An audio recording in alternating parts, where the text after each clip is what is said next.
The best plants for biodiversity are native species. These are plants that came to Ireland after the last ice age. Sometimes they were carried as seeds on the wind or on the coats of animals. These are the plants that support the widest range of biodiversity. In our previous video, we've already mentioned several native tree and shrub species that you can plant in your garden, but you can also plant and sow native herbaceous plants. These can be difficult to source from garden centres. If you wish to include native plants in your garden, you can try to source them locally, perhaps by collecting seeds from plants in your local hedgerows and roadsides. At Wild Acres, they've been collecting and sowing seeds from their own meadows. We collected a lot of knapweed seeds last autumn. We have sown them into these little individual pots, so about 3 seeds per pot, and we'll give them a weeding now just once all the seeds have come through and germinated. But yeah, and it's just an incredible plant for wildlife, a member of the thistle family, so without the spines, which is great, just so attractive to pollinators. Once they get to a reasonable height, we can plant them out into the meadows. You're talking about collection in autumn, sowing in the following spring. Yeah, sowing in the following spring. Be sort of a 12-month cycle. Yeah, you can grow them on in the spring and they can get to a reasonable size by the end of the summer. Right. Once they're established in the pots and have a bit of height, they can fend for themselves effectively. Some native species with white, blue or purple flowers that are probably attractive for nighttime pollinators and also look great in a garden include meadowsweet, purple loosestrife, knapweed, yarrow, red and white clover, and wild angelica. We've done this filming in August, but at other times of the year, different plants would be in flower. For example, early in the season, native bluebells look great in any shaded space, and their beautiful scent and blue flowers are attractive to nighttime pollinators. Honeysuckle is a gorgeous clambering plant, and it can be propagated by taking cuttings.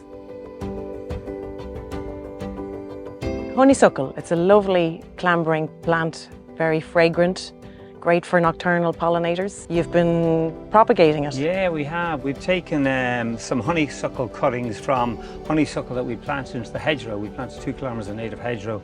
So now that they've come on, they've grown on, they're quite strong, we're able to take some cuttings. These are semi-ripe cuttings we've taken late summer, and we've put 3 individuals per pot. By next spring, they should have rooted and they should be quite strong, and we'll be able to separate them out, maybe, into individual pots and grow them on. Okay. And as you said yourself, just incredible for wildlife. Yeah. Even the berries later on for the birds, they'll hoover them up. It's important as well when taking cuttings not to take too many cuttings. Just a few cuttings if you have a plant nearby, and you can grow them on. Fantastic. While Irish ivy may not be a very popular plant in some places, it does look great covering a block wall and won't cause any damage there. Ivy is a hugely important source of nectar and pollen in autumn and early winter, so it benefits bats when it's left to grow and flower. Undoubtedly, many of us want lots of colour and pretty flowers to look at in our gardens. There are plenty of herbaceous perennials that are great for wildlife and nocturnal pollinators. Rosie's an expert gardener who's going to take us through some of the fabulous plants in her garden that are great for wildlife and likely to be used by nighttime pollinators, and will therefore be good for bats. Got a great collection of pots here. At the moment we're in kind of high summer, so it's Agapanthus, Alstroemeria, and we actually have some salvias here as well. Once you garden in pots, it's kind of flexible, and if you have the patience, say if you have a nice pot, you could plant alternatives for the different seasons in plastic pots and then remove whatever is not in flower. You can see there's lots of You can see bees landing on the Agapanthus, which are great. Yeah, which is fantastic. And they seem to love the salvia as well. You see the salvia hot lips? And then that's actually just a white feverfew, which does seed around. But again, that's just in a plastic pot, so I can remove it whenever I want. And the cannas will be out later. Actually, they're really good for later pollinators. We've a lot of catmint.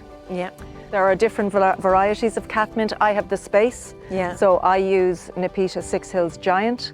Okay. There are smaller ones which are available, Persian Blue, Walker's Low, and then this blue here is fantastic. I think you were saying that for the nighttime pollinators, they seem to prefer white or blue flowers. That reflects the UV light more, and it seems Really? to attract the pollinators more.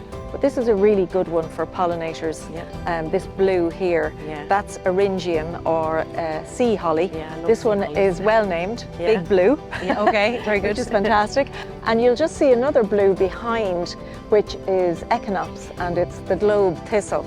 And that is fantastic and really, really loved by a lot of the pollinators, bees and all sorts of insects crawl all over that. This is actually evening primrose, and you can just see each little flower, you know, kind of lasts for one day. It's a bit like the daylily, which is another really good one. And then there's lots of new blooms coming, but it's heavily scented, but only at night time. So that's a really nice one for evening time. Francoa bridal wreath, which is really nice. It comes in shades of white and pink. And then just behind you here, that's Astrantia, and that is really very, very much enjoyed by the pollinators. We're under tree canopy here, so would you say these are kind of good flowers for shaded situations? For partial shade or full sun. I have them in both areas, but yes, they'll do very well. And you'll just see there's the seed head of one of my earlier flowers, which is an allium. And the alliums, you know, they're really, really loved by the pollinators. So that's another good one to plant. And if you interplant as well, then you've got your bulbs, and then these come on afterwards. So, you know, it also gives you something in the same corner.